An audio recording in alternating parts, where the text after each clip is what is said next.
So, I'm going to do some invites as usual. Give the people a chance to come in and see where Dr. Rod, the Walking University, teaching today. But I ain't really teaching. Today I'm helping motherfuckers remember some shit. That's all.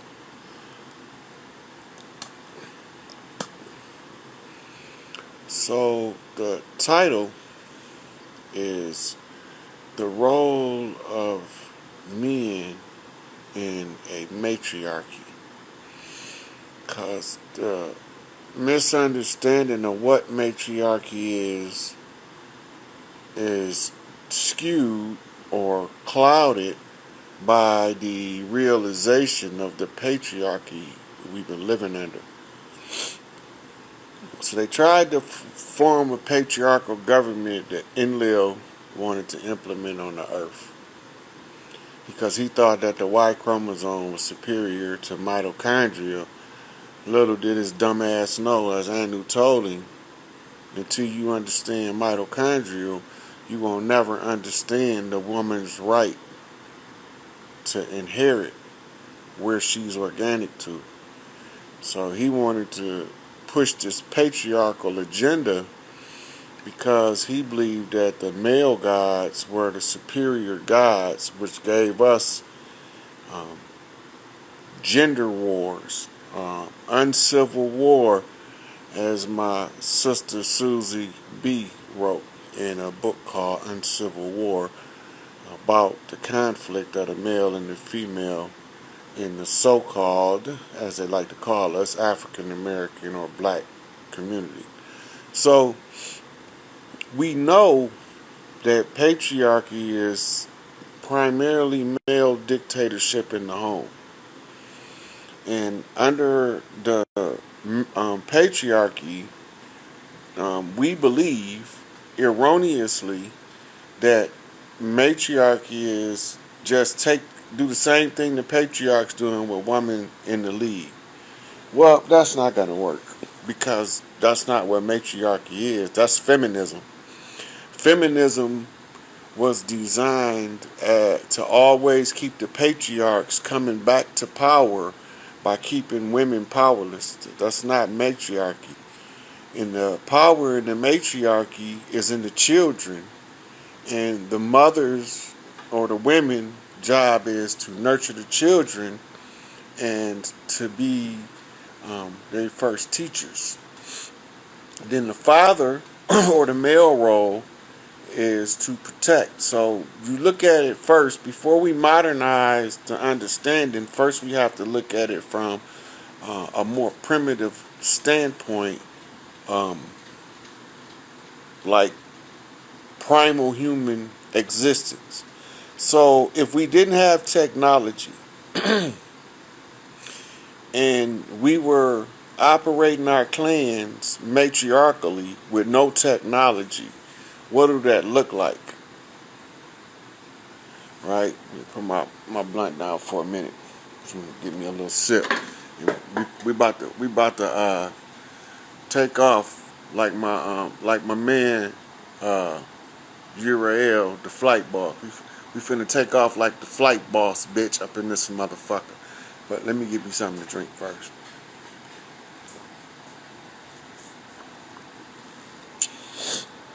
Alright, this is what we do know in modern times. We know this. The system, the police and the courts have been weaponized against fathers by women who didn't have the interest of the children in heart, but instead had a selfish agenda to use the system as a weapon. So they taught the certain women to weaponize the system in order to subjugate the man and prevent him from being able to have extended families. So the side of the police car in almost every city you go in, you see the sign on the side of it say, to serve and protect. Right? That's my guy, flight boss, bitch. Serve and protect. What the fuck do that mean? Because all we get as far as service and protection is brutalization and death. So that can't be what true serve and protect mean. So if the court system and the police system has been weaponized to um, remove fathers and make them incompetent or inept in the home, what this does in effect is it raises the children to all be drones, feminine drones. Even if they male, they will still be a feminine drone because they don't have no balancing mechanism to feed off of. There's no masculine energy that's showing them how to um, harness that energy, control that energy, focus that energy, and utilize that energy to serve the family and protect. Right?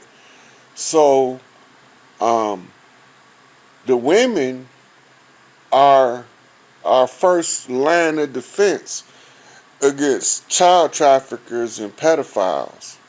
But when they give the call, the men's supposed to be Johnny on the fucking spot right there. If that don't have to be your woman and your child, when she give the order under matriarchy, she called the distress call, the SOS, then the men, wherever you at, if you a man and you got testicles with testosterone pumping through your blood, you supposed to stop everything that's moving until we understand that this woman and this children is safe.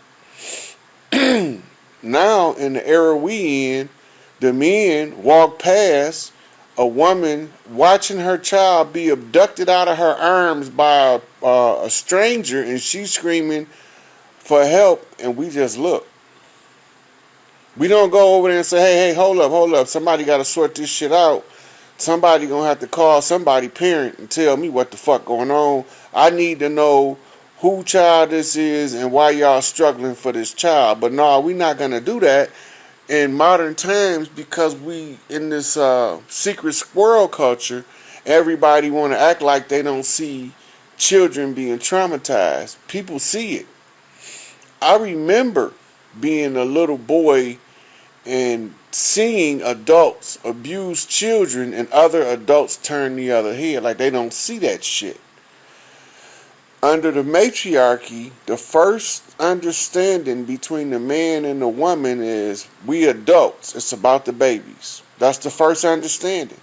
So your adult grown folks bullshit at this point won't have any sway in the relationship if it's not in the best interest of the child, because the man gonna do what's in the best interest of the child or children, and the female, the woman, gonna do what's in the best interest of the children, and then from that point they can pair up their job roles, their functions as parents, uncles, aunties, cousins, big brothers, big sisters. You can now balance the effort out so that nobody is taking anything personal. It's about the children. When you make it about an adult, then you make it about an agenda, a dictator, a patriarch. That's what the whole system is about. The adults running the shit the way they see fit and not being properly educated to run a goddamn thing. We talk about raising the matriarchy and restoring balance back to the earth families are disrupted. So, for those who are familiar with Madame Blavatsky, she wrote several key works. She wrote Isis Unveiled and she wrote The Secret Doctrine. Those are some pretty, what they call, weighty tomes to peruse through. That means them some big ass books to read. So, and she talk about what's called root races. And then she mentioned something called Sibyls. And then she mentioned something called she mentions Sibyls, she mentions the root races, And then she mentions the ancient form of Atlantean government. She talk about some of it, and you find bits and pieces of the legend of Atlantis being ran by a group of elders. And the group of elders is male and female, and anybody who want a leadership position, if they wise and they not looking to be a tyrant, you gotta have people that's your elders that's gonna say, no, young man, or in my case, no, you old ass nigga, sit your ass down and don't push that goddamn nuke button and blow Russia off the fucking map. And then I'm gonna be like, well, they threatening to push the nuke button and blow us off the map. And then Big Mama gonna say, well, have you ever had a conversation with that motherfucker? Because he might not be a bad person, but he might have heard some bad shit about you that ain't true. So you should probably go have a conversation before y'all get to pushing all these goddamn buttons unnecessarily willy-nilly, right? So then I say, okay, Big Mama, I'll go call this motherfucker. So I go into my office and I pick up my red phone and say, hey, give me that farting ass president over there in Russia. He be Putin all the time. So one of my assistants is going to put Mr. Putin on the phone. He probably going to be Putin while he on the phone. But while Putin, I'm listening to the shit he's saying. And if it makes sense, I'm going to be like, hey man, that makes sense. And if it don't make sense, I'm going to be like, that don't make sense. Let's try this. But if you got yes man around you, right? Motherfucking ass kissers. Everything you want to do, they go along and get along ass, boot licking, brown nose, motherfucking no spine having jellyfish motherfuckers up under you.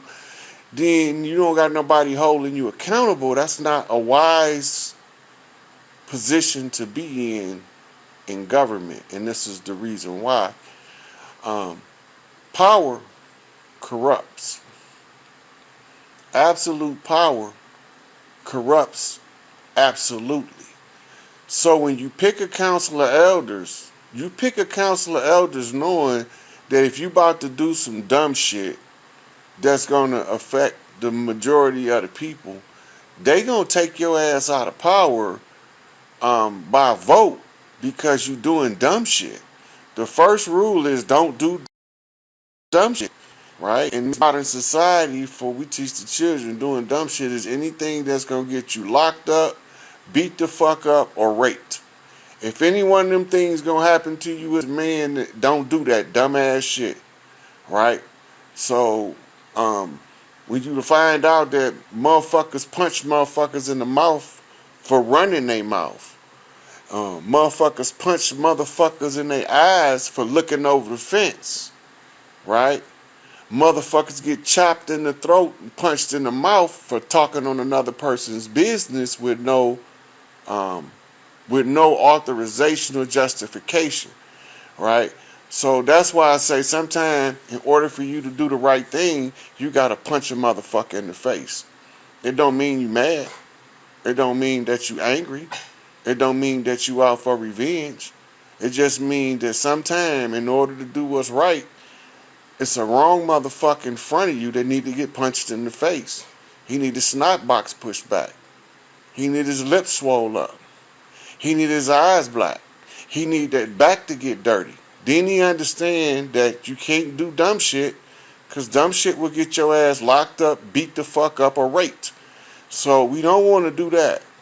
So we teach the children to perform or to pursue their best life option. What do you want to be when you grow up was a question they used to ask us when we was little children. And then we would tell them, I want to be a fireman. I want to be the police. I want to be the ambulance driver. I'm going to be a doctor. I want to be the lawyer. And then the adults don't do shit to facilitate the fervor of the youth and their desire to pursue their goals. Instead, they just listen to them and go on about their day as business as usual. So, example of how things would be different under the matriarchy. My nephew called me up. He's a Muslim, and he have a son that's brilliant who wants to be a doctor. I sent him my personal medical dictionary and my personal Merck manual of medications. If by the time he's 18, he's assimilated the words in the dictionary and the medicines in the Merck manual, he's about 70% of the way to being a doctor. Now he just need on the hands-on instructions from the instructor, and he will be at the top of his class. The side effect of giving an 8-year-old a medical dictionary that wants to be a doctor is it keeps his interest in the field that he wants to pursue. The second side effect of giving him that amount of information is it bends the mind into a superior stretch that allows them to incorporate other forms of knowledge easier than had they not been exposed to higher levels of knowledge at an earlier age. And so my nephew asked me, he said, I got the books. My sister had gave him the books. He said, I got the books. Mama gave me the books. But what am I supposed to do with them? I said, give them to him. And let me explain to him why I sent them to him and what they for. And if he can understand why I sent them and what they for, they his books. Keep them in his room.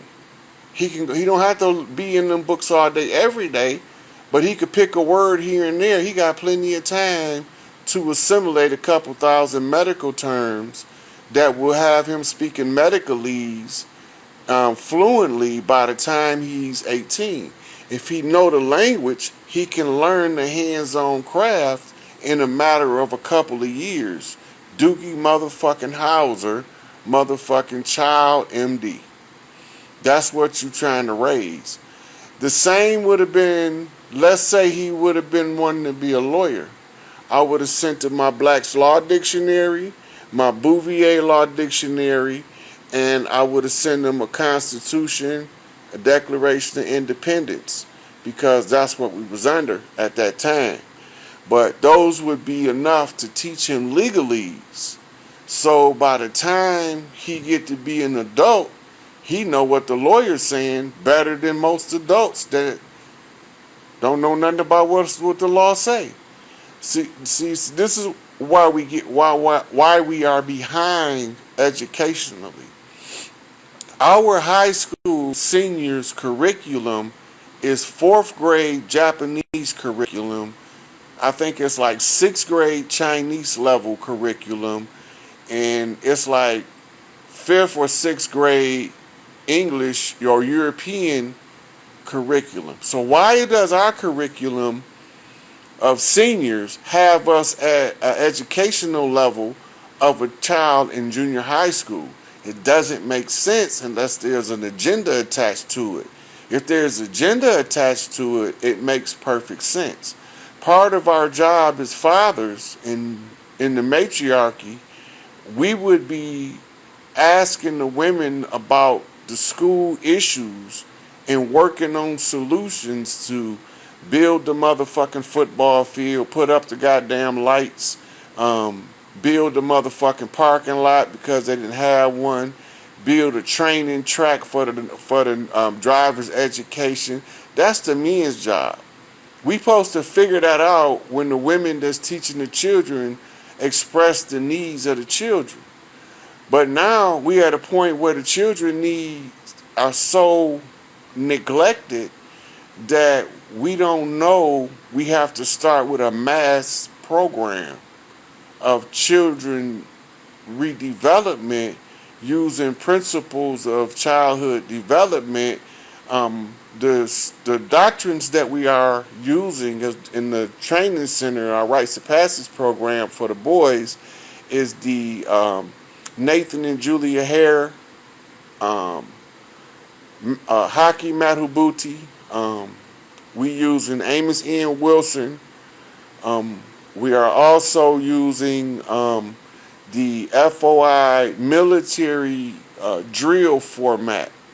We're using the Tai Chi Chuan from China, and we are also using Qigong, right? So we implement these in the early training of the children, the boys, so that they can start off self-discipline so we don't have to discipline them.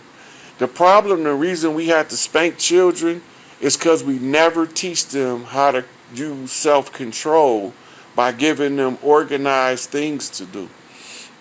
So part of the problem was that the people was educating our children took us out of what was called step-down education. Step-down education was critical because the 18-year-olds, the 17, 18, 19-year-olds taught 14, 15, 16-year-olds. The 14, 15, 16-year-olds taught the 10, 11, 12, 13-year-olds, right? All the way back to you have toddlers, right, that's learning how to teach an infant, a newborn, sign language off the step-down method. You will have a communication network in the family where the children can express themselves at an earlier age where the adults actually know how to supply the actual needs of the child. This is how matriarchy differs. Patriarchy doesn't allow for that. It allows for military-style regimented education in Skinner box using the Pavlovian response system in order to program your child as opposed to teaching them to think. The report came back from the French Revolution that it was only a French Revolution because you had too many people that was capable of thinking for themselves. So how do you stop that? You have to teach a lesser form of education that doesn't rely on the individual to use thought, but instead it relies on the individual to use the ability to follow orders. The what comes out as look-see method in reading, right? So you doing look-see, monkey see, monkey do, copycat shit, but you're not learning nothing. All you doing is mimicking. You being a parrot and you not being a thinker. You just regurgitating some shit. You don't understand the base meaning of it. So we start off under matriarchy. You start off where mothers are teaching children alphabet and they read to them, and then from the alphabet they teaching them phonics. This is a family activity. When they trying to pronounce a word, you pronunciate a word. You go over the word with the child in order to perfect his diction. The better his diction is, the more powerful his speech is. So now his throat chakra is vibrating like a motherfucker at an early age. But be prepared for your child to call you on your bullshit, because they came here to call all grown folks on their bullshit so that the grown folks can bump straight and clean this shit up before our other ancestors come back, right? So we all come through this motherfucker one way or another to help each other. And when we take it as a selfish pursuit, we actually put more obstacles in our path than we move. So we have to look at it from a matriarchal viewpoint. If the children is in the middle, the women around the children and the men around the women, and if you motherfucking lose your motherfucking position and the guys on the side of you don't know it, you gonna pay for that motherfucking shit, right? You can't be the motherfucking pariah in the family. So somebody in the family gonna be appointed that can deal with your temperament without losing their cool to help you get your motherfucking mind right. See, the problem is we not teaching enough children how to grow up with their mind right. So now we have to readjust adults That's why we didn't have prisons before these people came, but now we need them. And I know we need them because I was in there, and there's some motherfuckers thinking some shit that if they was on the streets doing the shit that they was goddamn thinking, and I heard them motherfuckers thinking, because that shit was disturbing to me. Right? So if it's disturbing to me, I can imagine if some of these goody two-shoe don't curse on the motherfucking live, motherfuckers would be done had a full-fledged heart attack and a stroke if they knew that that motherfucker was thinking that shit next to them. So, also in the patriarchy, you have the men clear the path for the women to come through. This is what we on right now. This educational campaign I'm on to crash course as many people into a format of self-thinking where you can deal with your own mind. The more people we get that can think freely and independently, the stronger our inner voice is and our inner communication with each other. As Buju Banton once said, through that mystical communication within, we keep on coming together. I love it to see when brothers and sisters is looking out for one another. See, that's them hills and valleys. So if you realize life is a series of hills and valleys, and all hills and valleys is highs and lows, right? So if you can go low enough, by the time it come time to go high, you're going to go higher than everybody else, right? So you have to be willing to put yourself with your back against the wall in some harsh conditions for self-development, unless somebody develops a program that would allow you to develop at what's called an accelerated rate. They got now what they call mega math, mega reading, mega memory programs of varying different educational developments, all of these accelerated programs. The Mega Mind, Mega Math, Mega Reading is a copyright by Kevin Trudeau and the authors he worked with. The one is for math, I think his name is something like Howard Steffenberg, and the other one is for reading. And before, they used to use what's called the Evelyn Woods crunch technique to learn speed reading. But now, with modern inventions and computer technology, we can use computer games to teach you to speed read. Now, here's the thing about speed reading. If a person can speed read, they can consume more data faster than everybody else. Now, if you can convert the data into useful information by allowing it to digest in the mind what you read, periodically review it mentally without referring to the book as much as possible, then you are reorganizing the mind to be able to read the signs of life in real time. Now, if you can take and learn speed reading, and I teach you tarot, right? You see life as a moving tarot deck, right? So all of the cards will be playing out in real time in front of your face, and you will be able to avoid every obstacle. You'll be able to avoid every bad business deal and seize and capitalize on every great business deal. All of these things comes with training. How is the mind trained? So part of the father's job is to make sure that the mother have the resources to tend the home. Make sure that she have enough help to raise the children. If you are not capable of being there, you got to give her some help. One child is enough for one adult, and you got mothers out here raising 10 children by herself with no help. And we act like we don't see that shit. And by the time she get on her 4th and 5th child, nobody's going to want to marry her, but they going to all still want to sleep with her because she's still gorgeous. And she keep popping out babies. But she got such a power in her mother energy, she not going to stop. And that might be her motherfucking contract to come to this life and produce a high number of children.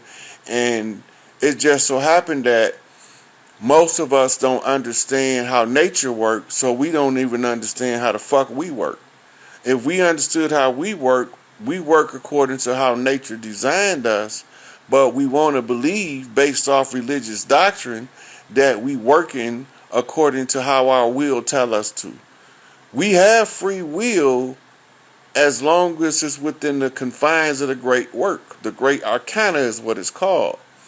If you look up the great arcana, they're going to say it was the building of the temple for the end times.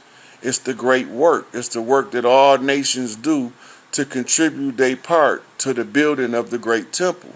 And the great temple is called Solomon's temple. And Solomon's temple was designed by Hiram Abiff, and the master builder. But he was struck by 3 ruffians and left for dead. But little did they know, all they did was fuel his passion for greater success. So not only did he rebuild the temple, but he built that motherfucker in a more grandiose design than they had ever anticipated, because they had wrote Hiram off. Because they said the master would never come with the master grips and a lion's paw and extract him from his shallow grave in the Northwest Territory. The Northwest Territory is Michigan, Illinois, Wisconsin, and Indiana. Right, and part of Ohio was in the Northwest order. So when they say they took him to the Northwest Territory, he either in Chicago, Detroit, Milwaukee, Minneapolis, Gary, Cleveland, Cincinnati, Grand Rapids, Lansing. It's one of these cities that he must be buried in his shallow grave, right? So now we know he in the Northwest Territory because they tell us that in the story, that he was took on a northwesterly course and buried in the shallow grave. But the shallow grave is an illusion the whole time, because Hiram gonna raise himself, but he just need the proper motivation in order to come up from under the little shallow soil that they call dark matter, which is carbon, which is 666, which is the number of a man. And the number of the man is the beast man, which is the man who was Nebuchadnezzar, who foraged around in the field with the animals, and one day he woke up and realized that he was the baddest motherfucker ever born, and I'm going back to claim my motherfucking kingdom. The fuck I'm out here eating with these buffoons, idiots, and clowns for, when I can be up here motherfucking sipping and supping with motherfucking kings and queens? This doesn't make sense to me. I'm not staying down here in these goddamn fields, what they call dismal crypts, and these motherfucking dark places in society, like a motherfucker hiding out trying to keep from getting caught. Motherfucker, I did my years of motherfucking living life on the lam, right? So I'm not running from no motherfucker. I'm not ducking, and I'm not goddamn hiding. I'm telling you motherfuckers out the gate, we raising the matriarchy, because Elijah Muhammad said no nation, no people can rise higher than his women. So that just tells me, if it makes sense, behind every great man, it's a great woman. So if that makes sense, in raising a woman to a position of prominence in order to raise the whole civilization to a position of prominence, why not call her who the fuck she is and say she God, right? So we call her Big Mama. That's so that they understand that Prime Creator is feminine. What we call Grand Shakti, right? That Shakti energy that you see Kali Ma with the tongue sticking out because she about to tear some shit up about her babies. Or you see Sekhmet on the bloodlust rage because somebody done violated the children. So now when you turn these sisters loose, and now they calling for motherfucking King Kong and Mighty Joe Young, here we come beating our chest coming out the goddamn wilderness, and motherfuckers saying, where did these niggas come from? We thought they was all extinct. That's the endangered species. We talked about them motherfuckers from the 60s to the 2000s. We thought we got rid of them, but they still here. These niggas swinging from lampposts by the droves, pounding on their motherfucking chests and smashing the concrete. These motherfuckers C-walking and B-walking and cholo stepping up and down this motherfucker across the brown and the motherfucking tan and the motherfucking red man. We up in this bitch, laying this shit down, right? Yep, Dr. Claude Anderson in the Powernomics program was taught in order to get us back to financial literacy and to understand that our finances has just been held in seclusion. We just haven't had access to them. It ain't that we don't got wealth. We just think we don't got wealth because we've been living in poverty. But if you understood we had open war conjures, and long as you go into war, you can't make money. Can't make money and go to war at the same time. It's counterproductive. So you store up your motherfucking wealth, so in the time of war, you got some resources to fall back on. Mama said, look at it and get a little change out the satchel and go fight that war. So I went and got a little change out the satchel and went and fought that motherfucking war. She said, don't leave no stone unturned, because Big Mama said, don't leave no stone unturned. So I turned to my mama and I said, yes, ma'am. But I don't know what the fuck she talking about, because I'm a fucking baby. But I'm going to figure it out. Because she said, oh, you smart, you'll figure it out. And I was saying to myself, but they just told you I wasn't going to never learn nothing. And I'm thinking that to myself because they already told her that I'm slightly retarded. I can't learn. My brain don't work right. Some kind of way this nigga fucked up. But they didn't know all I did was tank my motherfucking intelligence so that they'd never know what I know. Because I'm going to know some shit that they don't know that I know. And they going to be looking over me all the time, looking for me. And I'm going to be sitting right there in the front row like I'm not even there. And right before their very eyes, they won't even realize that they can't even fucking see me. Standing there, in your motherfucking face, not behind your back, up close and personal. I'm breathing on you motherfuckers' mustache. A whole fucking 900-pound gorilla in the room. So when we go to protecting women and making sure that the necessary resources is available, then we also have to know how to get the fuck out the way when we don't know what we doing and let her do her job and watch. Because if a good man watch a good woman that's a good mother be a mother, he's going to learn how to be a good father even if he didn't know before. Right? A good man that's watched a good woman raise children can teach an empty-headed, airhead chick how to be a good mother by making her stay focused on the children. If you keep the women focused on the children, y'all stop thinking with y'all peas. That means penises and pussies. Y'all stop thinking with that shit and start thinking with y'all brain, and then you can start seeing what I'm talking about. It makes so much fucking sense and make your life so much fucking easier. But no, everybody just don't want to listen to Rod because that nigga crazy. You know, he don't know what the fuck he talking about. He don't got no receipts. But they don't never check my receipts. When I offer the receipts, they don't check my receipts. Why they don't check my receipts? I be checking receipts to see if a motherfucker saying what he's saying. They don't check why they don't check my receipts? My receipts don't work because they be fire. Solid ass receipts. But my receipts ain't good enough or something? Well, like the scholars that I go pull from the Scholastic record to give you the same information ain't good enough for the shit that I tell you? I mean, I know I ain't got no degrees and shit, and I only got a GED. That just means guerrilla educational degree. So I was guerrilla educated in guerrilla warfare, and guerrilla psychology, and guerrilla market and the stocks, and the guerrilla trade, and the guerrilla game.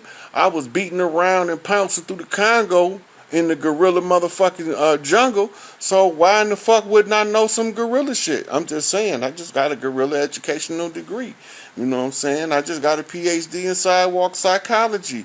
I got an undergrad in motherfucking backyard pimpology. This is just the normal shit that we do when we trying to live off the fat of the land. But if you don't know how to be a man, You can't never learn to live off the fat of the land. So one of the tests determine if the chief is to find out if the nigga can get it from the dirt. He can get it from, if the resource is available, he can get it from the dirt. Right? So drop me off in the jungle, butt booty ass naked, and I'm gonna come out that bitch with a goddamn fur on, some alligators. Seriously. I'm not bullshitting. Have me a bamboo shoot motherfucking suit on. I'm not finna be in that bitch suffering though. I don't got time for that shit. It's too many motherfuckers in this world that don't know how to survive. I know how to survive. I can survive in the city. I can survive in the country. I can survive in the desert. I can survive in the forest. I can survive anywhere they put me on this bitch. Send me to Antarctica. I don't give a fuck, or the North Pole, the Arctic. It don't even matter. I'll come back that motherfucker dressed up like a goddamn polar bear when you get done seeing me again, nigga. I'm not bullshitting. The part of life that we all are missing is stop and set your motherfucking intentions on what you want to become and the heights that you want to attain. My thing is, I just wanted to know why my people was in the condition they in, because the last time I was here, I left these motherfuckers sitting pretty. I mean, shit. Had Pharaoh money, so I left them all set up nice, and motherfuckers had living on high off the hog. We was able to let the trainee chiefs come in and have a little run at it, and as soon as we leave the trainees in charge, here come the bad kids, come join the school and fuck everything up. Now University Earth then turned into the prison planet, and now I had to come in and play warden and try to break everybody out this bitch. But my receipts ain't no good. Make that shit make sense. Motherfuckers exposing some shit that's already exposed, and my receipts ain't no good.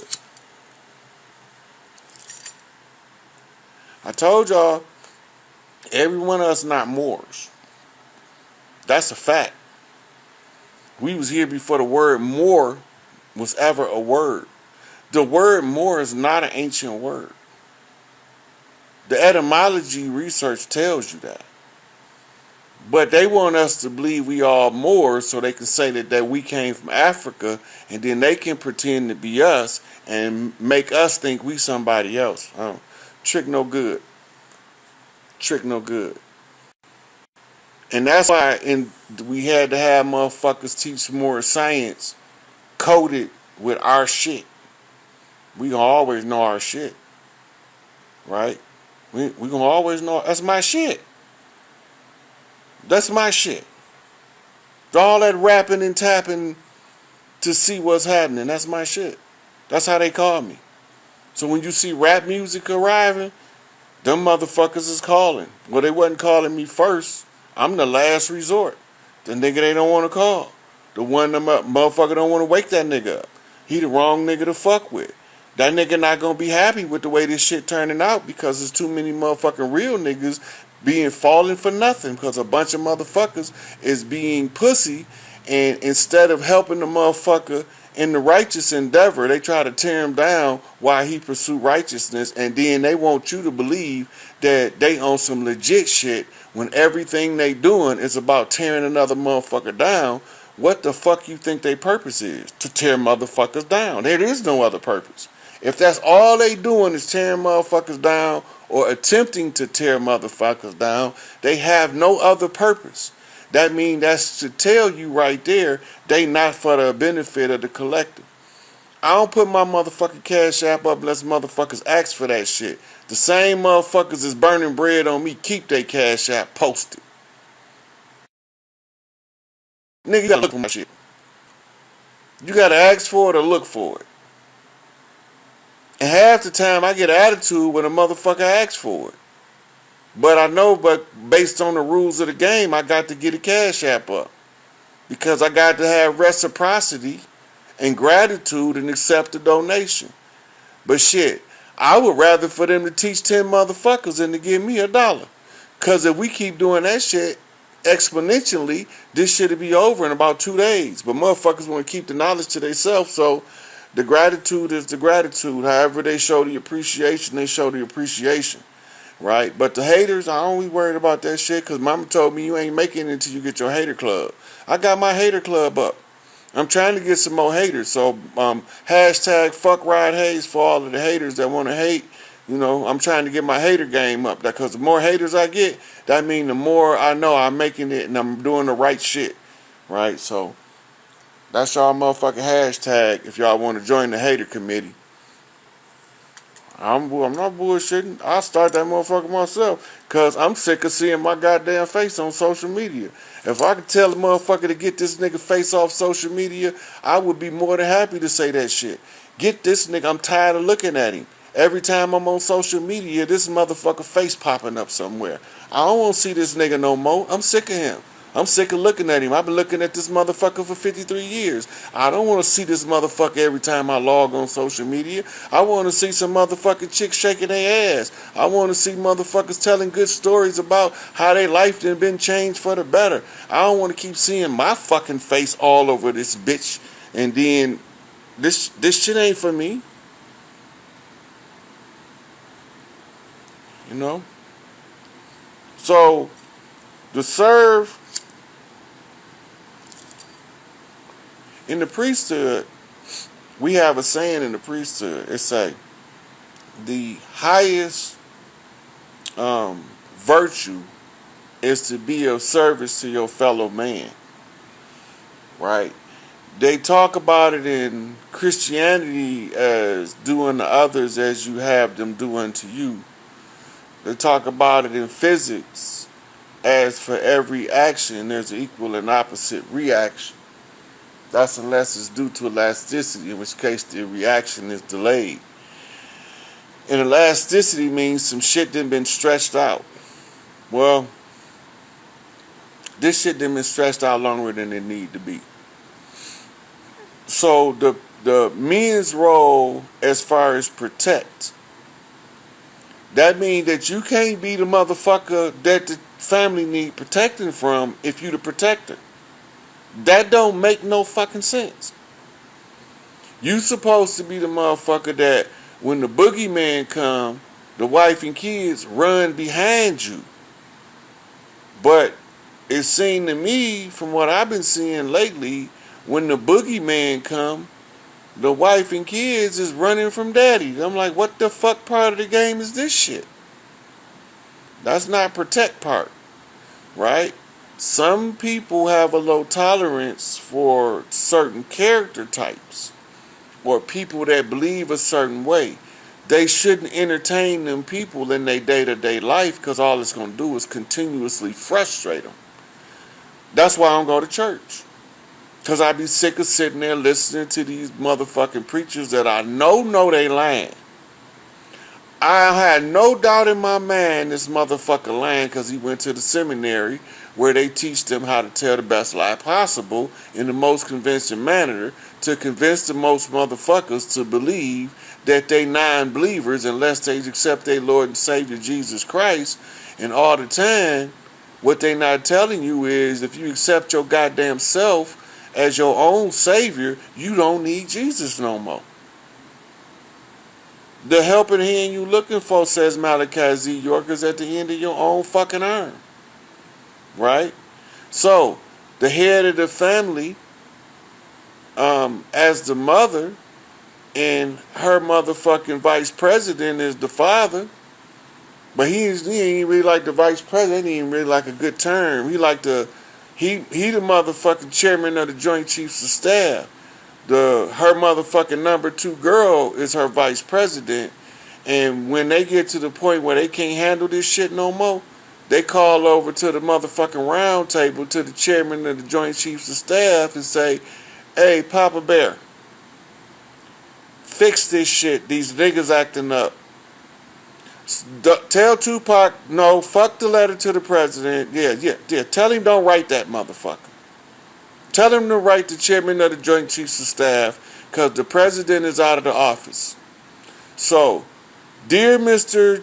Chairman of the Joint Chiefs of Staff, tell me what to do. These niggas acting up in the hood. Send more troops. They is. But we don't want no motherfucking police. Them the niggas that's acting up. Them the frauds in the community, pretending to be law enforcers and law givers to the people. They lying. They imposters. They slave catchers. They work for the enemy. They came over as part of the enemy's entire structure. And they advanced across the land catching slaves. Overthrew the Sharif. Y'all don't even know who the high Sharif on the land is because you motherfuckers believe the police is the law. So I can't even help you motherfuckers get out of the condition until you wake up to the reality that the police tricked you, the judges tricked you, the deputy tricked you, the teacher tricked you, the preacher tricked you, and all of the politicians has been playing the dog and pony show in your face, buck dancing niggas. That's all they've been doing. They've been buck dancing niggas playing the theatrical performance out while they telling you what's being done in the background, piecemeal. When I told y'all the continuity of government is a FEMA document, I recently, right before this video, put up some FEMA information with executive orders and FEMA powers in it, and I put the cover of the document, the FEMA document up. And you need to read the cover real careful because on there it says tribal governments on the cover of the FEMA document. I mean, shit. It can't get no more specific than that. The FEMA is continuity of government, and continuity government can only be activated at the fall of America. Think about that shit for a minute. And they over there in Raven Rock, Colorado, Cheyenne Mountains, the War Room, restructuring the government according to the needs of the children, and it's two rules. This is the two main rules they have to follow. Before you make a decision, does it harm the children? Does it harm the earth? If you say yes to either one of them, it's over. You can't go. That's a no for that thing. If it harms the children and it harms the earth, it will not be allowed from this point forward. That's simple. It's not rocket science. It's not nuclear physics. It's not quantum physics. It's not astrophysics. It's not geometry, trigonometry.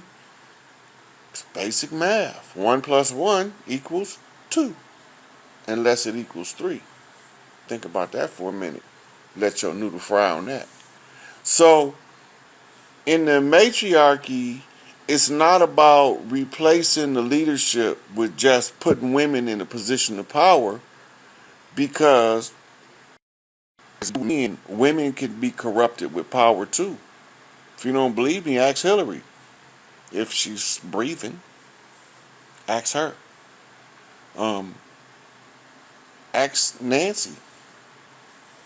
They know. They got pseudo power and went crazy. Imagine if the motherfuckers had God powers. They had fake powers. They was playing superhero and thought they was an actual superhero. Imagine if the motherfuckers got some real power, how they would have acted. Bill Clinton, Barack Obama, George Herbert Walker Bush, George Walker Bush, Jeb Bush. These motherfuckers would have had some real power with the type of shit they was doing with the fake power. You motherfuckers would probably be their motherfucking hamburger tonight. Y'all lucky wherever they is, the motherfuckers that's the black hand, hiding behind the scenes, under the KKK robes, right? With a black hand, under a KKK robe. With a black hand, under a KKK robe. Them niggas who came over here to replace us because they said that we would never be smart enough to figure out who the fuck we was. And they was kicking our ass. Because every time one of us figured out who the fuck they was, they murdered them. Because they was holding our people to the same accountability as theirs in a bloody oath of murdering the kings, the princes, and the people of the land, right? And under their bloody oath that they swore allegiance between each other to never divulge the secret that the original man, that so-called Asiatic black man, owner, maker, cream of the planet Earth, God of the universe, was none other than Tahuti himself. And if they don't never know that they part of Tahuti's people, and they don't have enough wherewithal to figure out who the fuck Tahuti is and where this nigga at, and you go through the hood and all you hear these niggas screaming is Tahuti who, well, Tahuti is who you think he is, motherfucker, the high chief of the land. That motherfucker, lead feather-wearing motherfucker from the Feathers clan. That's who he is. Now, when they tell you this is God's country, what the fuck is they talking about? You ask yourself that. Why they call this the promised land? Who the fuck was it promised to? Who promised it to them? Make this shit make sense for me, Put the shit together. So, we in God's country, that's the promised land, also known as the land of milk and honey, which is the great melding pot, which requires one drop of blood in order to become part of the clans. Wait a minute, man. Where in the fuck is all that shit come from? That's the standard American shit. Baseball, hot dogs, apple pies, and Chevrolet. All American shit. Right? So, what we at now is you about to see this shit, but you don't even know they telling you finna see it. So let me give y'all a spoiler alert. I'm gonna give y'all one. Y'all see me post a hurricane that's supposed to hit in September of this year. But it's written past tense as if it's already happened. Right? September ain't got here yet. So how can they write it in the past tense? Because it's a football pass. Monkey in the goddamn middle. He who is wise, let him catch the sign. Right? FEMA is activated fully in a natural disaster that affects the nation. And if a hurricane is the most expensive hurricane on record, but it haven't happened yet, that's the most expensive transfer of power on record, which means it's going to crash banks, which means it's going to collapse mortgage companies, which means it's going to crush mortgage frauds. Because once all of this shit happened, like the last time in the 2008 real estate crash, all of the paperwork revealed a mass mortgage fraud network, right? And this mass mortgage fraud was predicated up on a double payment for your mortgage. You paying for it twice and don't even know it, right? So what they was doing is they was accessing your indemnity account to pay for the property, and then they charged you the price of the house to access your indemnity account and pay for the property as if they gave you something that wasn't yours already. And you fell for it because you didn't know that you was an imbecile in law, and that literacy in law is required in order to move from law unto grace. Because if you're not literate of the law, you will never know that there's jurisdictional classifications of law in which galactic jurisdiction overrides the individual jurisdiction of nations. And world court jurisdiction overrides all of the nations. Right? So, I'm going to do a part 2 to this, because I got 22 seconds and it's going to cut out. But I'm gonna come right back on, and we're gonna take some questions on the structuring of the matriarchy and the role of the patriarch. So if y'all got y'all questions, y'all could come up to the panel and ask after this 4, 3, 2, 1 seconds. So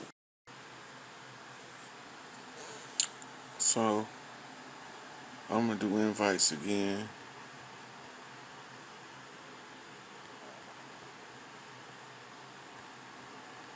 Just give people that was in the chance to come in, and then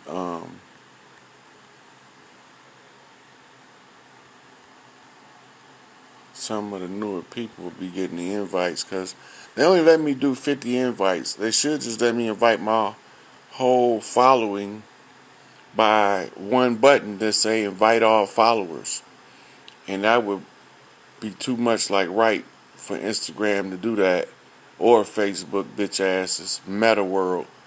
They on that meta bullshit that turns out to be some mega bullshit, and it all stink to me.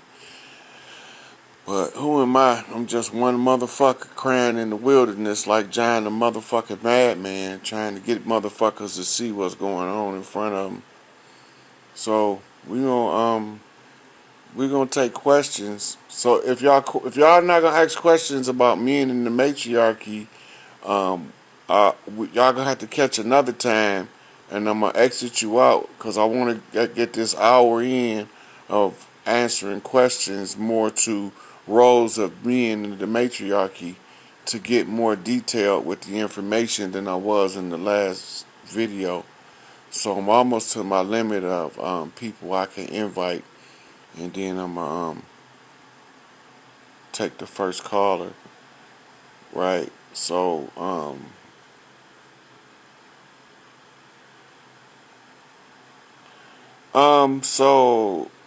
elevated by C asks, should the matriarch be set up according to craft? The matriarch is set up. Okay, first, matriarchs are established among women. The men don't pick the matriarchs pick each other. And the one who get the most matriarchal support from other matriarchs become the lead matriarch. And her supporters also got supporters. So it's a trickle down. And this is what we call a pyramid model for government that overrides this jurisdiction, because the first right to the earth is to the women, and this is why the 5% nation called the women earths. This they shit. The mitochondrial is in the soil, and women control mitochondrial by reaching the love frequency and the angel frequency, which raises the male's mitochondrial in a presence. So the more good women that's around a male, the better of a male he'll be as a man. When that's how he becomes his divine masculine self, by being approved by men and women. Most loved, most respected is the rule. The one that's the most loved and the most respected is the one that the people that's loving and respecting him is pushing for to be their guy in this battle. So I'm gonna take the first caller in right here. The magic touch. To me, or a motherfucking acupressure session. The magic touch. Hey, look who I got here. You always make me smile when I You always make me smile when I see you. Do you hear me? see.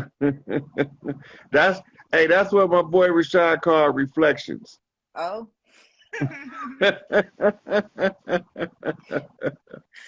I'm glad I caught you because, and I'm not going to hold you. I just wanted to, first of all, thank you so much. You are really heaven sent, for real, for real.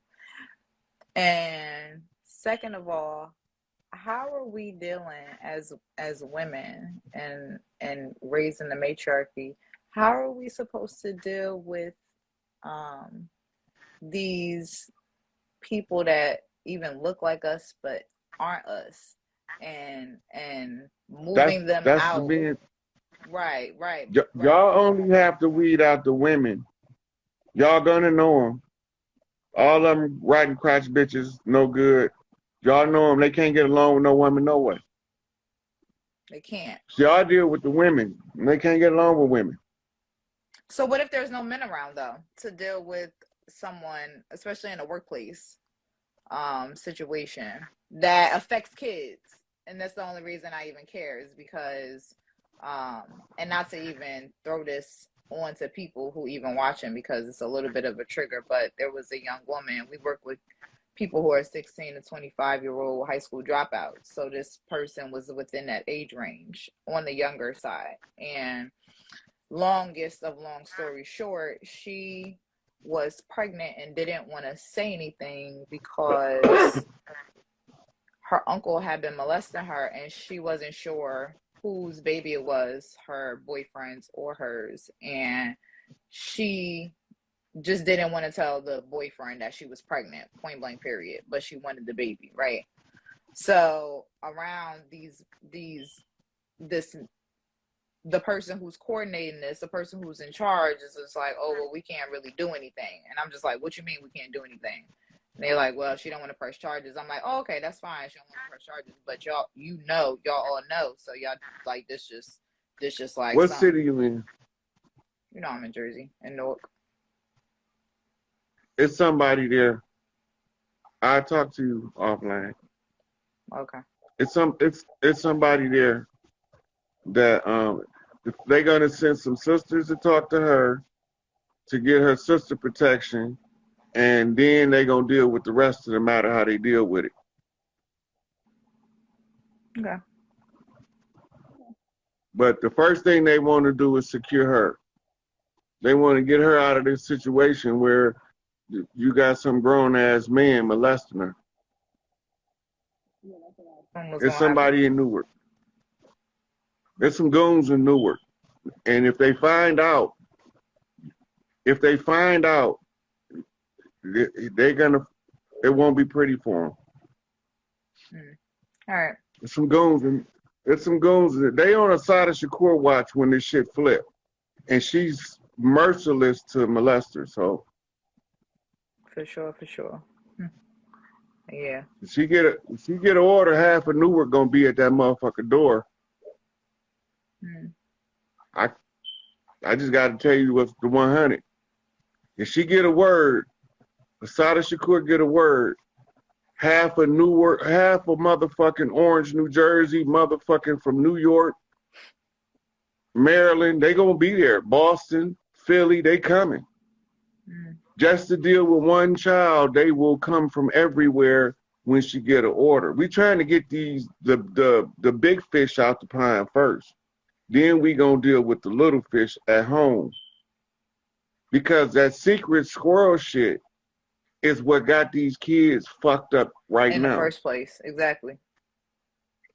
See, it had got to a point where it was so few good men that hadn't been murdered yet or lynched that the women cherished them so much that it allowed the children to be abused because the few good men they had, they didn't want him to correct the bad man because the slave catcher gonna come. Right? And when the slave catcher come, they gonna put him on the auction block and sell him into slavery. Slavery today is called prison. They don't want the good man correcting the bad man because the good man gonna be the one doing time. So the women start keeping the shit a secret to try to protect the good man. Fuck that shit. That's what we here for. I go do my goddamn time. I go sit back with my feet up and read a couple more 1,000 books. Niggas ain't like that. That's wild. That's why I ain't no nigga. No, I'm just saying, you know, I know that. Said that's why I ain't no nigga. No, that shit pisses me off though, for real. But yeah. Yeah, so the situation has to be handled in a particular way. So I have to tell you, tell you certain stuff offline. Not because I'm keeping it a secret. It's because the people who you have to contact, they can't be exposed right now, and they really deaf on them women beaters and child molesters. They get treated like they would in old school penitentiary, especially when it's known to be true, because they've been using a lot of false allegations also to remove the good men and let the bad man stay. So people start accusing the good man of doing what the bad man doing, and then the good man doing time for nothing. He didn't do nothing. He's sitting up in jail rotting, while the rotten motherfuckers is sitting out here flourishing and making more rotten fruit. Because mama said one bad fruit spoiled a whole bunch.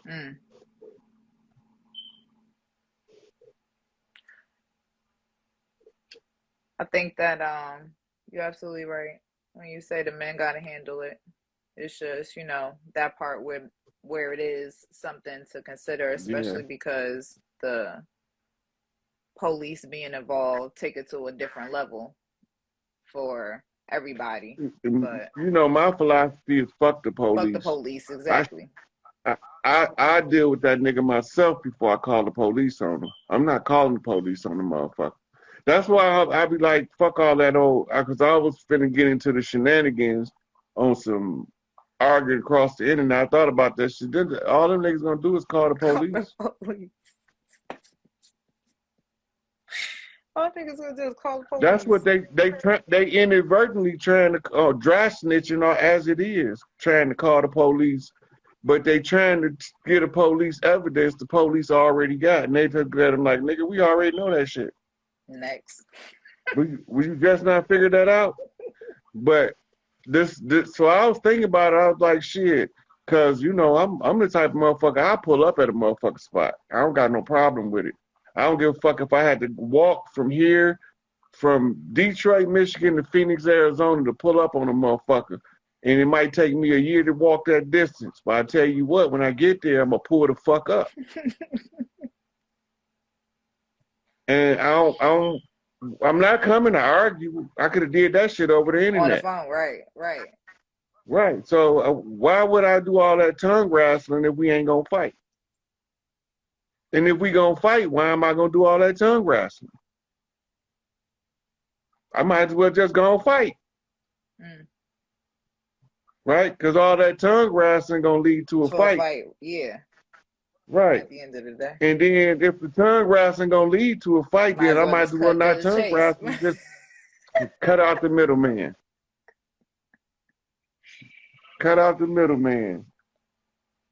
So I got one more question. So for men or women who have love interests, relationships, I know we're not technically focusing on thinking with our P's, but we're talking past that. We're talking about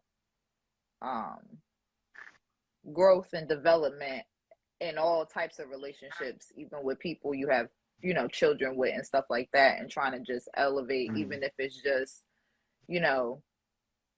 a co-parenting type of thing.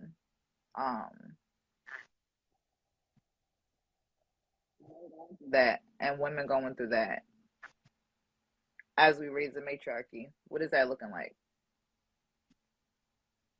Okay. You kind of like paused for a minute and I kind of lost track of the question. Summed it up, because men and women who are not together but like still have to coexist with each other, not thinking with their P's.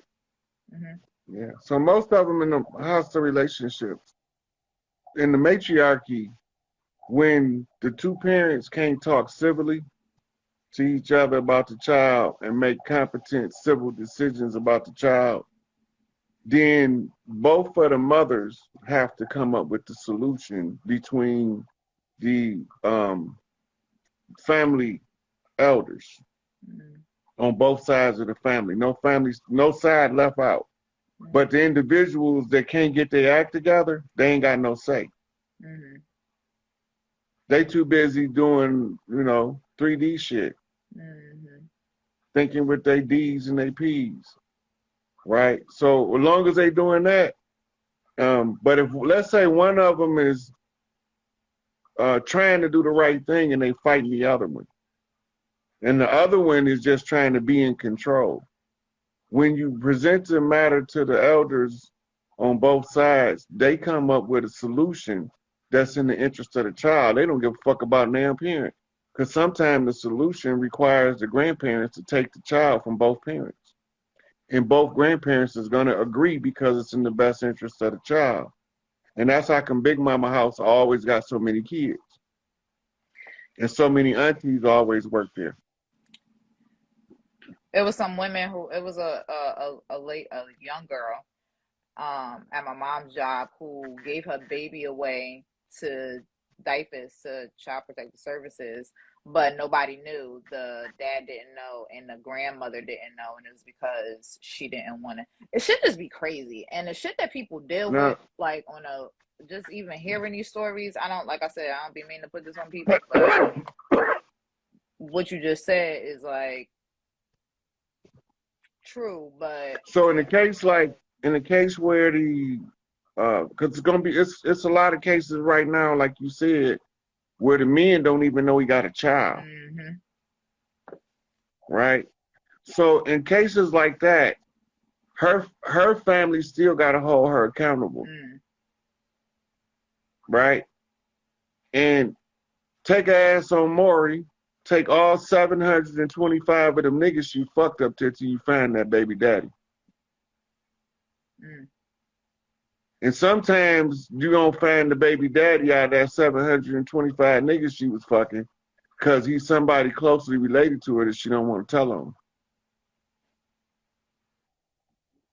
Or she, she already suspected, she might not know it, like the situation you mentioned earlier, she don't know if it's her boyfriends or uncles. That shouldn't even be a motherfucking question in her mind. Because that question exists, that means something is out of order. Right? So she'd probably take 50 innocent motherfuckers on Maury before she took her uncle. And everybody come back, he is not the father. He is not the, like, goddamn. And then we in our ignorance, not knowing what's going on, don't know why she can't figure out who her baby daddy is. Shit, it might be her goddamn daddy's baby.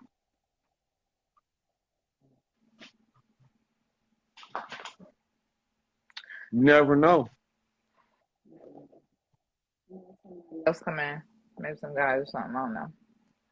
But we'll talk. Yeah.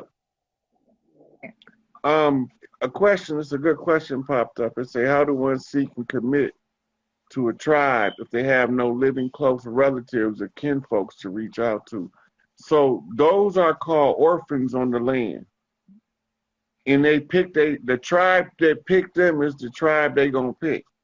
You will know them because those are the people you with every day, spending your time with, giving your love energy to, right? So one of the things we teach the children under a matriarchy is be careful who you give your love energy to. Because if you give it to the wrong person, it'll drain you. Because they only have bad intentions for you, but they held secret places in their dark hearts. But the ones that, when you are orphan, the ones who are that you draw to, you natural affinity to, the earth, humans pack animals. The frequency of the earth is going to move us to the pack that is ready to receive us as an orphan. So this is how you end up in South Central with an all-black Crips gang, and here you got a white boy in there. Where the fuck he come from? He got his one drop of blood, and nature sent him there. She sent him there to prove his one drop of blood qualification, because if the brothers in his neighborhood accept him, he ain't going to betray that trust. That's that drop of blood that makes him not betray that trust. He don't give a fuck how many racists tell him he should be racist. It don't fit in his paradigm if he got that one drop of blood. Because them is his brothers. He don't see their color. He only see his tribal colors. That's it. And this is how you know and you gravitate towards your tribe, even when you don't know where your tribe at. You look around and the people that give you love freely just because they feel like it, right? And they love you just because it's free. I can love you for free. Come on over here and get some of this love. Come to the barbecue. We love to see you there. You get to the barbecue, they treat you like you've been a special member of the family the whole time. Like, hey, cousin. Right? And you ain't never seen these people a day in your life. And they treating you like gold. Why they treating me so good? This your tribe, motherfucker. They glad to see you brought your ass back home.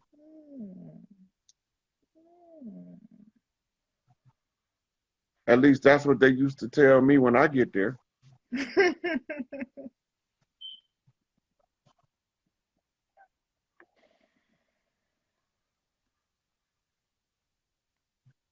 I know you folks, but you rock with the Stones, man. Come on, folks. You can rock with the Stones today.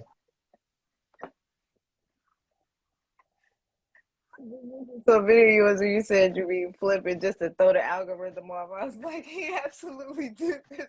Sometimes you really can't keep up. Oh, but when you do, Hey, this shit crazy. This shit's crazy. Look, the AI can't keep up. But them gangbangers and them thug niggas be matching every motherfucking flip. The same shit I be doing with the words is what they be doing with their hands. The same shit. I'm just using words. They just throwing up their set. I'm using the pattern, the speech pattern that's signatured after the subconscious mind organizing of information so that I can connect as many dots as possible in your subconscious mind in order to polish the mirror that's called the black dot. Once that mirror is polished, you see clearly you don't need me no more. And I'm just trying to make it as many motherfuckers not need me as possible. Fine. I hear you. I hear you. Now that's dope. And that's how I got into the whole human design, which kind of took me because I heard about it years ago, but then.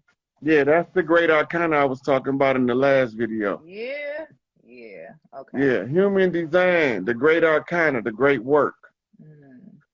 The work of building Solomon's temple, the temple of man. That's exactly what it is. Right. And the temple of man houses Solomon, the soul of man. Yeah, right. Right. And Solomon has to go into the shrine in order to find out who is the Black Madonna so he can get his blessing from Big Mama.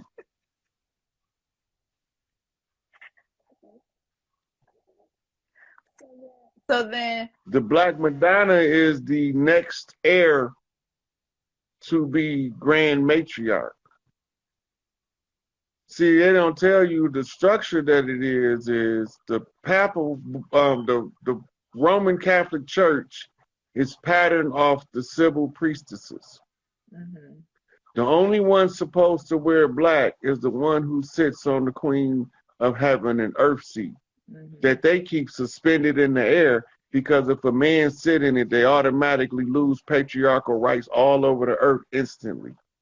So before they make that mistake of letting the janitor come through mopping and sit his ass in it, they elevated that bitch 30 feet in the sky in the church. And you can look that shit up to see it yourself if you don't believe me. And the Pope chair sit under the motherfucker. And then they told us we was one nation under God.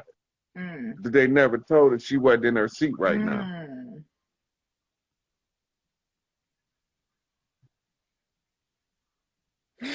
That's the great work.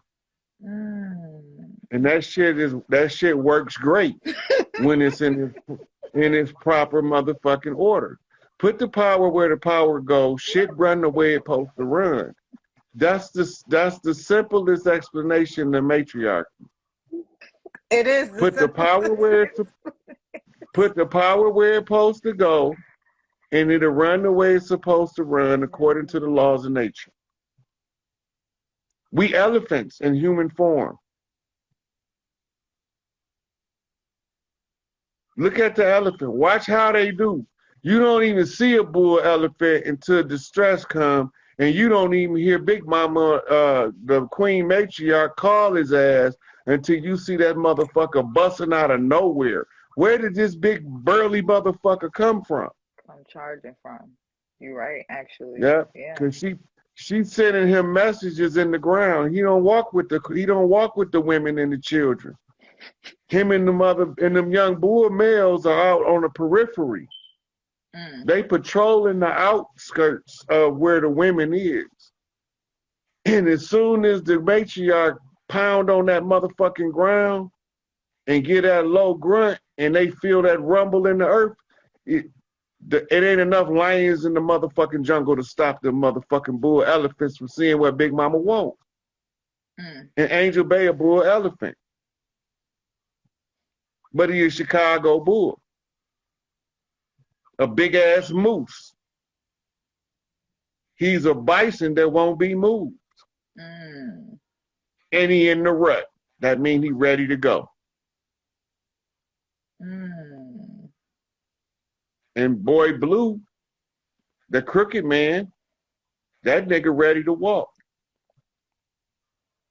That's Big Tookie, the king crab. He don't fit in no fucking bucket, so he can't be part of no crab in the bucket shit. He don't even fit in the bucket.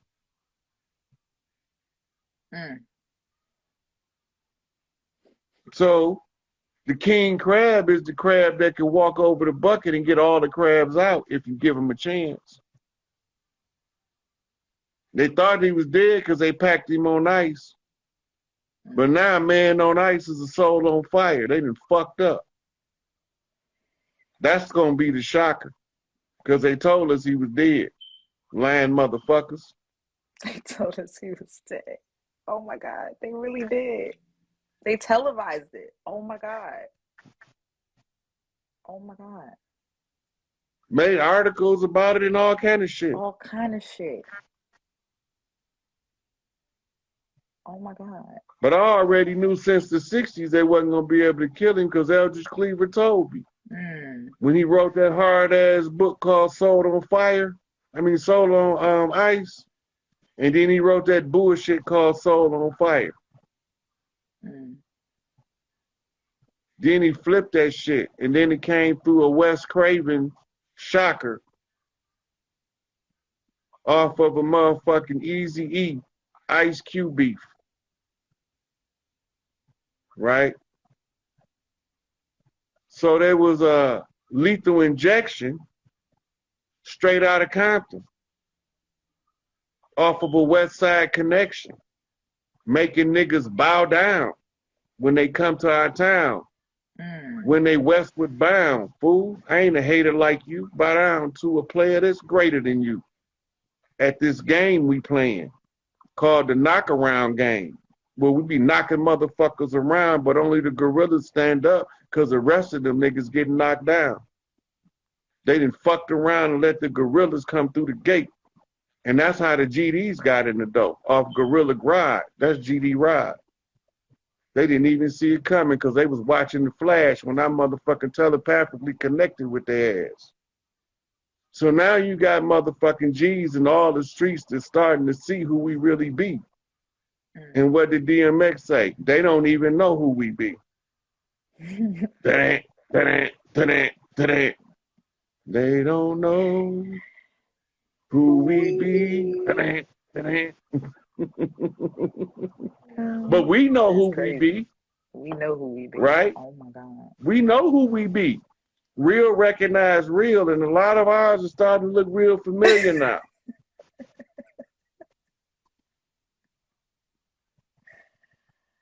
All right. All right, cool. I can take that. I appreciate you, as always.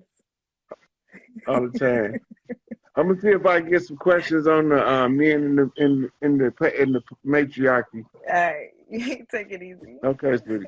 Bye. All right, But you gotta X me out. I got you. All right.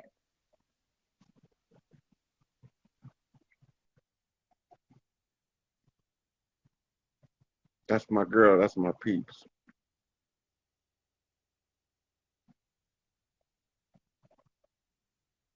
My boy Tone, he always got 152 questions for me. I know he gotta have something about this patriarchy, men in the matriarchy. What's up, fam? What's up with you? How's it going? You got it, God. What you know Man, good? chill, just sitting there listening to you. I was like, I had to come here and ask a couple questions real quick as far as the Yeah. patriarchy, and so forth and so on. As far as the matriarchy is concerned from a male's perspective, so the patience, let's say I watch the patience and stuff that's necessary, because everybody has a different level of understanding and everybody has an opinion and so forth and so on. But from I guess a chief's perspective, and what is the as far, like, first of all, a simple question: what is a lie? And then how to, because everybody seems to have a different definition of it. Now, my definition is your word is your bond. Anything that goes against your word, you say it could become a lie. But then there's a lot of gray areas in there. So how, as far as like, Ain't no gray area. no, right. I know, but some people that All a lie is, look, lie is knowingly telling somebody false information. That's a lie. right. That's what a lie is. It ain't nothing more, nothing less. So one argument I was having basically was like, or not an argument, just a discussion. It's like, well, nah, what about the dad that tries to, to put his foot forward and does all this stuff, but circumstances and so forth make his promises that he would love to keep turn into, like the promises are broken. So would that be a lie, or them generational curses? Okay. Them generational curses. He's perpetuating generational curses. Cats in the cradle and the silver spoon, little boy blue and the man over on the moon. I love you when you're coming home, Dad. I don't know when, but we'll get together then. Right. But he always gotta go chase the dollar to pay the bills. Humdrum life. Right. On the hamster wheel. His intentions is there, but his resources is limited. Right. So he's sacrificing the time with his child in order to survive. Right. But the child will never understand it as his father intended to do it. But his survival overrode his capability of being able to be as functional a parent as he would have liked to be. Like most of the boys that grow up and want to be fathers, we know at an early age that we want to spend time with our children that our parents didn't have to spend with us because they was doing something. Right. Whatever the fuck they was doing. Some of them was working, some of them was getting high, some of them was locked up. But whatever it is, all of us wanted to be able to be there for our children, but the generational curses and the societal blocks merged together to tear down the families. But this was part of the plan in the beginning anyway. Right. This is what they call renting the royal garment and selling it from the auction block in the Bible. Okay. Because that led me to, it's not necessarily that the father, the person chooses to lie to a person, but it's just, think the way things are, it's become real subtle as far as whether of how'd you put it? It's become real subtle as far as well, the problem is nobody's stopping to say, why in the fuck is this shit like that? Why do the father have to try to survive and be taking time away from his children in their well-being and their advancements to the future? When you start asking that question, And then you start looking at the conditions that we've been reared in and the effects that these conditions have. We still suffering from post-traumatic prisoner of war syndrome. Right. Right? They say we were slaves. We was prisoners of war. We was never slaves. We was prisoners of war. They just took what was Big Mama house and made it into a makeshift prison camp. Because we was already fucking there. We was already tilling and working the ground. They just made sure that we didn't have an education. Hey, Tone, they buffering you out. I'm gonna exit you out before it ruin the video, and I'm gonna let somebody else in.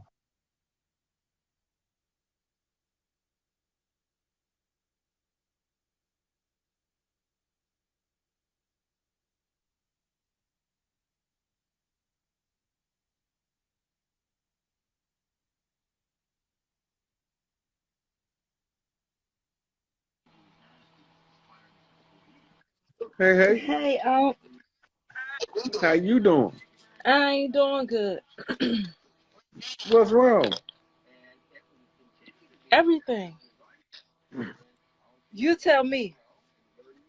Listen, when it feel like everything is falling apart, that's labor pains for a new birth. You got an upgrade coming, you got to look for it. But if you get caught in the grief of the struggle, you'll miss the upgrade. Okay.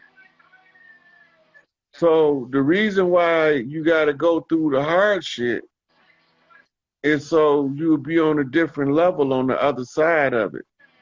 And my mama used to tell me all the time, and this too shall pass. And you know, deep inside, I know that. I know that. But the physical form of me, it still has like that why. It's supposed to hurt. Soon as you accept the fact that it's supposed to hurt, it hurt 50% less. It's supposed to It's hurt supposed to hurt. that he take all 6 of my children from me. That's definitely supposed to hurt. Now, the underlying factors and the motive for it, those are additional things, right? Mm, He ain't just come to the house, pick the kids up, leave, and disappear, no. right? There was some haggling going on, Mm-hmm. right? Mm-hmm. And then he ended up with the custody, Mm-hmm. right? Okay.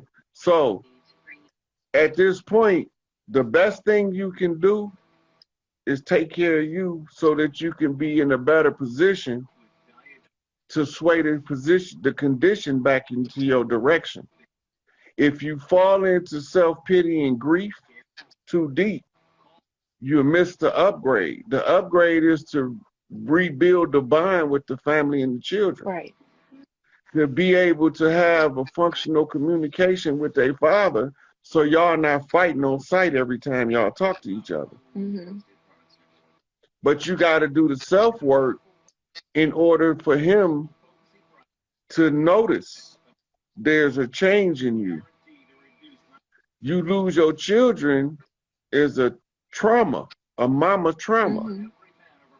right? Why would Mother Nature allow you to go through that? She wants you to be stronger than you are allowing yourself to be, so she put you through the harshest condition. But the condition is temporary. If you learn the lesson and understand the self-work, the self-love is the first thing.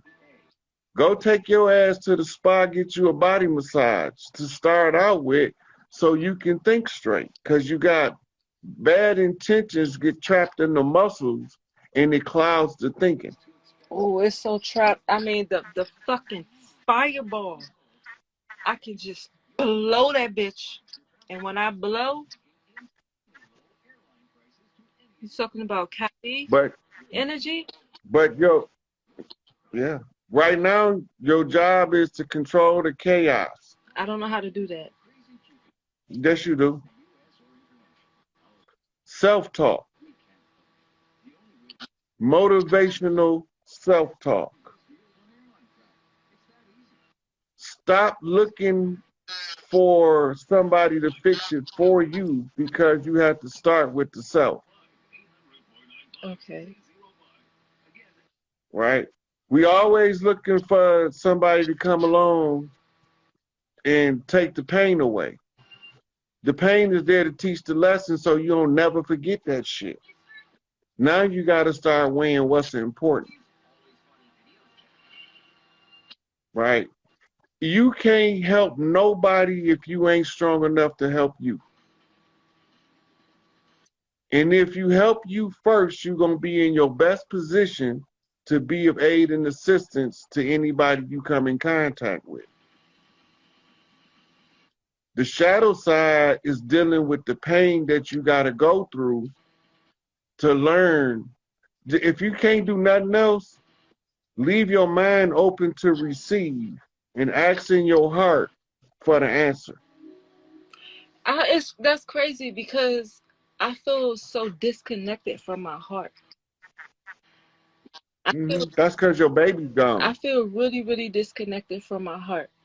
And so I Okay, spent so the now, last 2 weeks rejuvenating myself, just trying to get my thoughts and everything together and under control.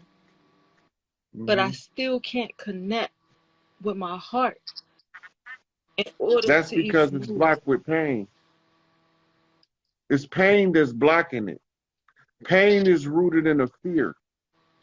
But okay, so then I went and I started to think, Sheena, what is the fear? Like, what exactly am I afraid of? What is the fear that's holding me back? The fear that's holding you back is you scared you're not going to get your babies back. That's the fear right there. But you can either actualize it or defeat it. This is your nemesis you face with.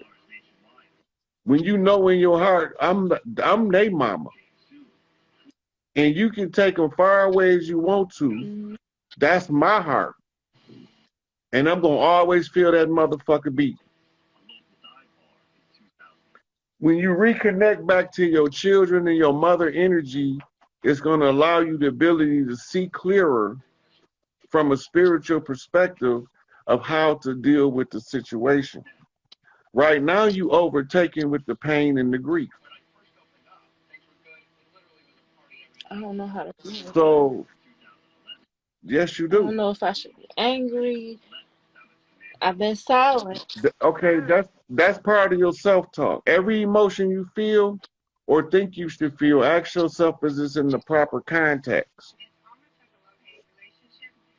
You're supposed to be hurt. You're supposed to be feeling pain right now. That's in context. Mm, So the fact that you're supposed to be feeling pain for what you're going through automatically puts you back in the position of power when you understand it. Now that you understand that you're supposed to be in pain, now you got to go into the self-talk. What is the pain trying to teach me? to love, have compassion, be patient. The same things you want is the same things you have to give. The same understanding you want from their daddy is the same understanding you got to give. Okay. We want to argue so much about um being a parent. Well, we both the parent. Right. What's in the best interest of the child, right? And that's where the unconditional love come in, because once you realize y'all adults and y'all still trying to have a teenage love affair and spat, no, it doesn't work that way. as an adult, you take the responsibility to raise your child competently and to put your little petty trifes with the other parent aside so that you can work in the interest of the child. Some parents don't want you to do that. Yeah, and it's been hard for me to even try to like reach that level because the type of person that he is. And like I literally like can see the entity that's inside of him. I can see the anger and the spirit that sits on him. But that it has nothing to do with me. It has nothing to do with me. It's his own personal whatever. So it's hard for me to even connect or try to get with it because I don't have nothing to do with it. I don't have nothing to do with it. How long was y'all in a relationship? Since I was 17, it's been, what, 21 years? I was 17, he was Okay. 19. He finna be 40, and I'm 37. And we've been married for 14, 13 years with 6 kids. Mm-hmm. I ain't never You been got to go back. with no First of other all, man. Like, okay, so first of all, you got to reconstruct the relationship with a critical analysis. But this is a little more in detail, in depth than you're ready to do right now. Right now, you need to be doing the self work. You need to be grounding yourself to the earth to open up your heart center mm-hmm. and using your heart energy to reconnect from the heart with your children, right? Mm-hmm.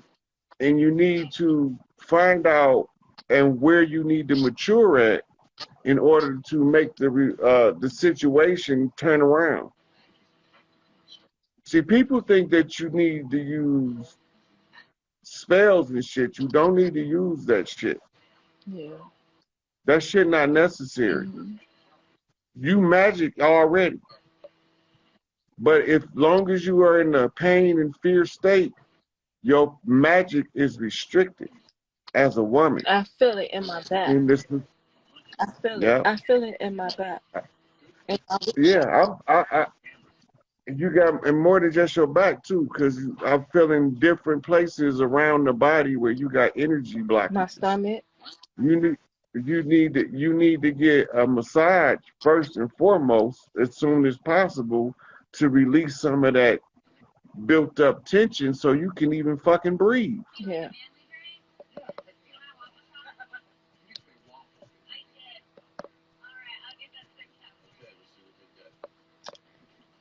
I definitely do.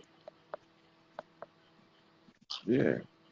And while you waiting to get your massage, you need to go put your feet to the dirt. Sit on that ground with your feet on the dirt.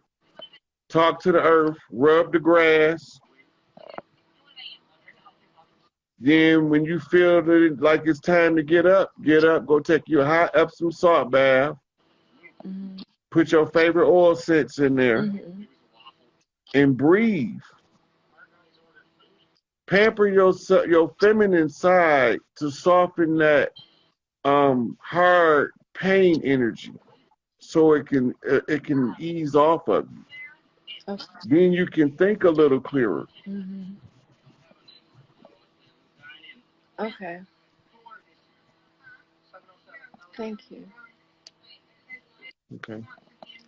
Keep me posted on your progress. I will. Thank you. Know I will. Like I sent you that video the other day. I did not even know them people. I was just invited. But you said something in one of your videos and it triggered me when I got around those people. And I was like, damn, this was was talking about. I said, this is gonna make him so happy. I gotta send him this video. Mm-hmm. And I didn't even How did that? How did you end up? How did you end up with all those people? I end up going having to leave, and I met some other people in a different county, and one of the girls invited me, but I didn't know what she invited me to.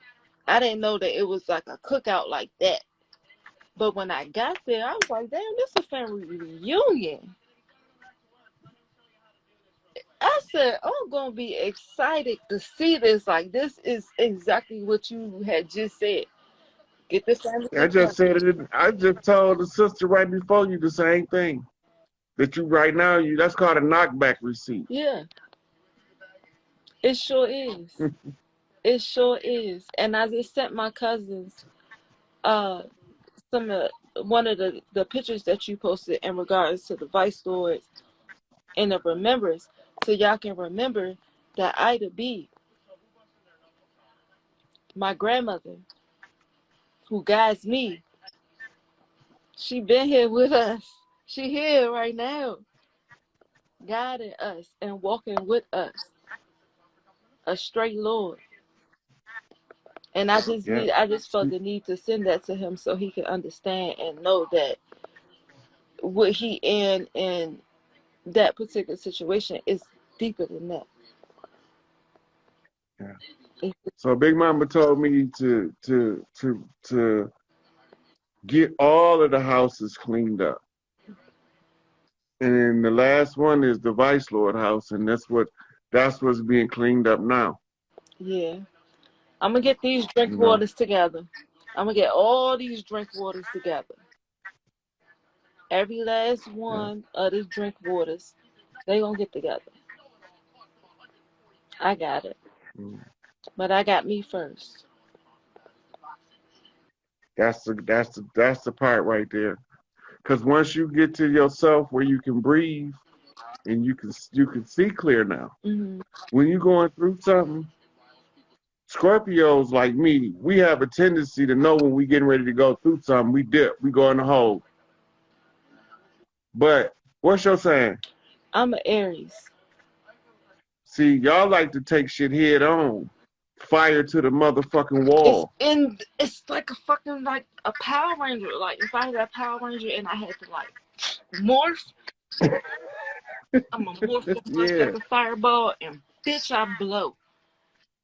Hmm. And Now you got to learn to right now. You got to learn to control it so that you don't look. he When you have the fire energy, you a natural firebender. That means you create hostile situations, hot I situations, do. just by your presence. I do. You don't really got to do a lot. That's the same for any of the other fire signs too. Leo and I think it's Sagittarius. But see, he's a Scorpio 11/11. Hmm. And the hardest person for Scorpio to get along with in the zodiac is the Aries. Right. Here go the crazy part. My mama Aries. I know. I know. And then I look at So the once, numbers 11/11. I know that's difficult, and it will be a difficult situation for me. I already know that, but I try to work with it. hmm your big mama can help you. I know. The problem is you don't offer her no I offerings know. and you don't talk to her. I know. Offer her offering. You know what she like. What she used to eat. Fried chicken, Budweiser, fried fish. Hmm. Look, eat you some fried chicken and drink you a Budweiser, and that's called tying to a sympathy. Okay. And think about her while you drinking that Budweiser and eating that chicken. Just think about her. Hmm. She gonna start talking to you. She gonna tell you everything you need to do to clean yourself up. Okay. I'm gonna try that. I'm gonna try that. All the other stuff that I've been trying, but I'm gonna try that. 'Cause she's Yeah. been coming through. Definitely been coming through. You just gotta reciprocate the channel. That's how you I do it. don't how to. Tie her to the sympathy. I don't know how to do that. Tie her. I just told you how. While you thinking about her, eating your fried chicken and drinking your Budweiser, you calling her. She's coming to you. Her energy's gonna come. And you might hear her voice as clear as you hear mine. You're gonna be looking around talking, ain't nobody in the room but me. That sure sound like mama. Mm. Just Focus. it's the simplest ritual to get the maximum effect. Okay. Tie into the sympathy. When I drink Pepsi. I drink Pepsi because when I want to tune in to my mama, that's our sympathy. Okay. If I really want to get a lot of information or solve a big problem, we used to go fishing when I was a little boy, so I go down on the dock. And whatever it is, when I come back, I got the answer. Mama been told me everything I need to know. You see that little bastard there? That motherfucker ain't no earthly good. You get him the fuck away from you and my other babies. I don't want him nowhere around. And he gone. By the time I get home, he gone. Never to be seen again in these parts. Get the fuck away from here and don't come back. Mama said you can't come, you can't come. Nothing personal. Mm-hmm. But mama ain't told me no lies yet, so fuck what they talking about and fuck who they telling. Okay. So use your sympathy, tune into the frequency, right? Some people got different relatives they want to get in tune with. Find out what their favorite was. Some of them like, Uncle John loves you. She always should eating them peanuts. Get your bag of peanuts. Talk about Uncle John and pop them My peanuts. little cousin. Uncle John started talking to you. My little cousin always be talking to me because he used to love pickles. So on Little Rascals, when they say, I love pickles, I love pickles, I love pickles, hey, hey, hey, then I feel him. I feel him. He's around. He talks to me. But I got to sing that song for him. I love pickles, and I got to get some kosher pickles. But, you know, from Chicago, the kosher pickles ain't the same over here at the Z. Yeah. So, you know, but, yeah. In Chicago, they like the pickles with the peppermint stick in it. Yeah, that hot pickle. That hot pickle. We had that hot pickle and the Chico stick, and that boy, he loved pickles, and that's the only the only connection that I literally like have with him. And I was singing that song, I love pickles, hey, hey, hey, and it comes clear as day. Just like you told me before, I need to learn my training wheels. And my training wheels was not anything that had to do with those cards or anything. My training wheel was here, more so telepathic, as I always Yeah. do. And yeah. So when you learn to tie the sympathies, like you just brought up your little cousin with the pickles, and I was telling you the same way as how you tune into your mama with the fried chicken and the beer. You learning now to use the telepathy deliberately with intent now. But the intent is not to use telepathy. Your intent is to relate to who you're trying to communicate with by simulating something they would do in order to make their energy be able to tune in to your DNA's channel. That sounds fun, but I'll And figure it out. yeah, so what she gonna do, she give you all of the information to clean up the generational curses. Okay. That's what she gonna do. But it's like it's coming in on both sides, the mother line and the father side. Yep. That's red line, blue line. And once you get your crown chakra, that's your arc degree. That's when your mother line, right brain, abstract, logic can tie into your father brain, left brain, linear logic. When the energy travel between the two, that's called an arc. Okay. Right? So the royal arc degree is purple because the mother line is red and the father line is blue. Mm-hmm. And Big Mama got all the money and her house is black and gold because of the coal and the gold. Because she used to burn coals in her little wood burning stove. Her mate name is Cole. Her mate name was Cole. Ida B. Cole. Yeah. Hey, this is about to cut out. I'm gonna come back on. I gotta do some more Q&A for fathers of the patriarchy. I mean, under the matriarchy, so the men know more about their roles. But thank you for coming on. I hope I helped you You out did. and keep me posted on your progress. Thank you. I sure will. All All right. right.